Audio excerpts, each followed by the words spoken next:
This video is brought to you by Miniature Market. Thousands of board games, miniatures, and paints, discount prices at miniaturemarket.com.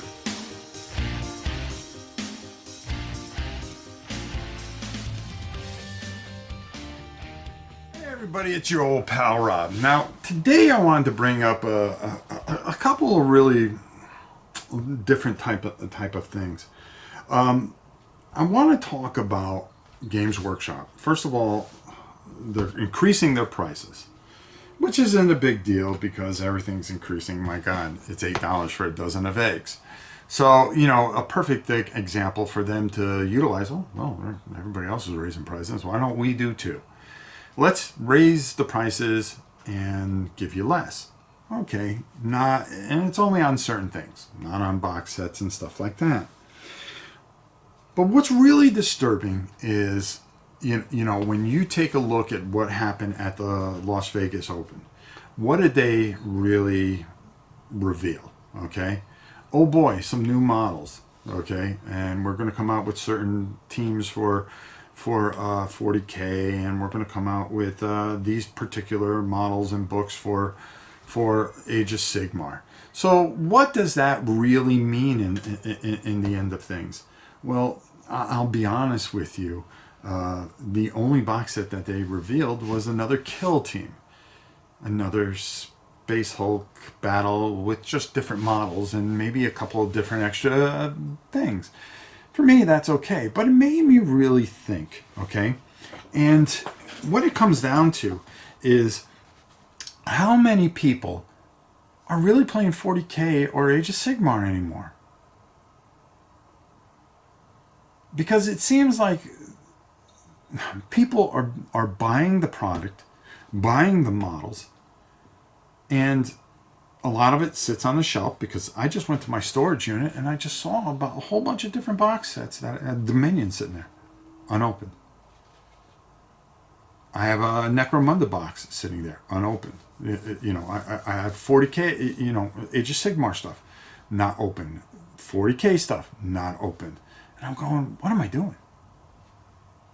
And when you look at some of these paint channels, even, okay, they are painting these models and doing some of the best work that you will ever see in your life.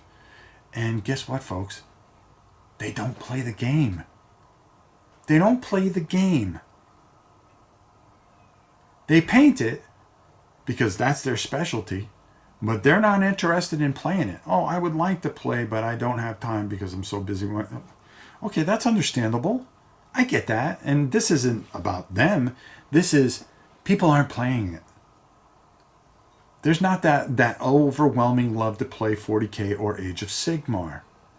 And it made me start thinking, I'm seeing more people playing Kill Team. Why? Because it's smaller, it's simpler. There's not as many models that you have to get ready and stuff like that.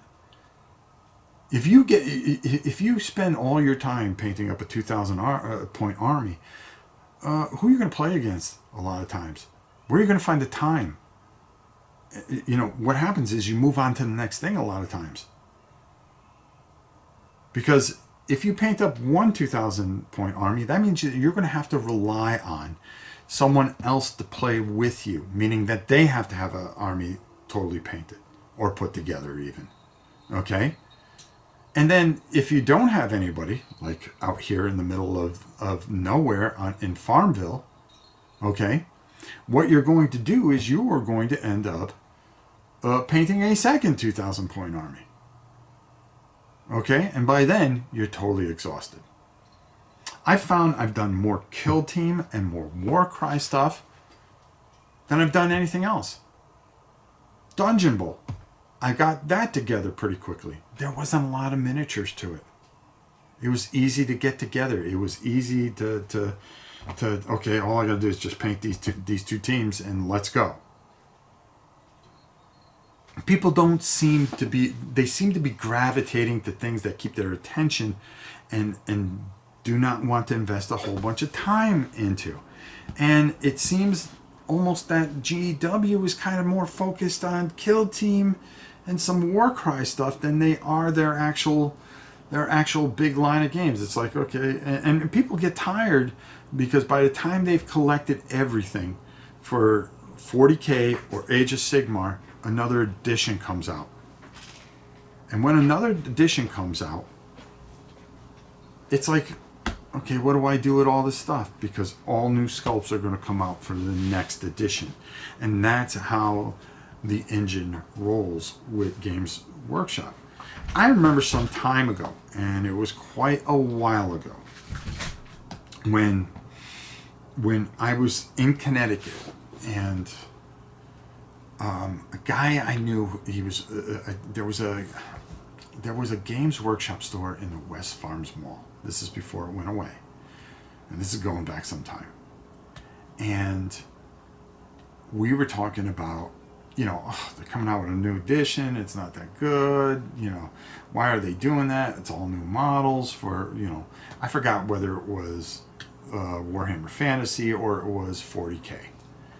And I was talking to the guy, and he goes, here's our mission statement, because they run things kind of the way they used to do it. It was like a military type of thing. They had certain levels, and you were this level. They go, the guy I answered to, I asked him kind of the same thing, and he says, we're not a game company. We're a model company. We're here to sell models. And that resonated with me, and I go, really? Really? Because, and I think we were talking about, hey, they need to do another version of, certain specialty games. And then, no, they're a modeling company. They want to sell you models. So what does the game mean? It's secondary to them. At least that's the way it was then. But it seems to be, and it went away for a while because they started to concentrate on gameplay, and now that's kind of gone away. And now here you are back in this thing where they're trying to sell you more models than they are games. It's like, okay, well, if we're going to do gameplay, let's have this kill team and this Aegis, this War Cry, and even Night Vaunt, which is on a smaller level, okay? That's our gameplay area. Selling our models, our beautiful sculpts and all this stuff for 40K and Age of Sigmar, that's where we're the modeling business. We're not worried about the gameplay. Now, don't get me wrong, they had the Las Vegas Open, and there's plenty of people that play the game and always will play the game. But I think that they gear things more to these smaller games now. They concentrate more on the rules for that. And when you really think about it, go ask some of these big paint channels. Some of these fantastic big paint channels. How many battle reports do you see them doing along with their painting? No, they're a painting business. And they don't get to play the game. They paint these their art is fantastic. They're painting things for Hollywood people. Okay? I think I've already said that. Hey, I painted this for, this one or that one or this one. And they're more concerned about that than actually, hey, I love this game. I'm going to paint up my models. I'm going to play this game. No, that's not what it is. And you're seeing more and more of that. Tons and tons of that. And I think Games Workshop shoots itself in the foot here. So far, what they're coming out, I mean, we're almost done with Q1. And you really haven't seen too much or heard too much about what's coming out, and the things that they kind of got planned aren't that exciting. Now, I could be way wrong, and they can come out with a whole bunch of reveals, and I can jump right back on the bandwagon, because with Games Workshop, it's get ready for the roller coaster ride, folks. Get ready for the roller coaster ride. Okay? Just when you think, no, I'm done, I'm going to walk away, you get sucked right back in. I know I do. And I've said that plenty of time on this channel. I get sucked right back in. But do we end up? I mean, where is the deep gameplay that especially in this time and day and age when costs are going up and people do not have disposable income? that they facilitate people with these things. Well, what do? They put out these smaller games. And I think that's where they're concentrating their gameplay on. The Warhammer 40K and Age of Sigmar just don't do it. They just don't do it. They just don't do it. And it's to a point where you kind of wonder, you know, what is the future? Are they going to just kind of go away from all these things? Where do we end up at the end of the day? Do you know, people have always screamed, oh, let's go to other companies because they concentrate on the gameplay and this, that, and the other. It's the history. It's the history that Games Workshop brings that always will keep us in that lore. When you think of 40K, what's the first thing you think of? When you think of futuristic wargaming, you think Space Marines. One of the most symbolistic things out there is a Space Marine. Ultramarines, Blood Angels, all these things that had this unbelievable, just you know, very deep attachment to people. When you think of these things, you think of orcs, space orcs. I mean, 40 years, folks. Almost 40 years of these games, from Rogue Trader all the way to where we are today. Okay, almost 40 years of this. And the passion and everything that people have had for it, the ups and downs of this company. Where does it go from here? Are people almost over 40K? Will a new edition just drive people off? Does bringing the old world make sense? You asked me 3 months ago, the old world, should they bring it back? I'm all on board. Now I'm wondering, is it just going to be where they just paint it and nobody plays it? And I'm thinking to myself, well, am I going to play it?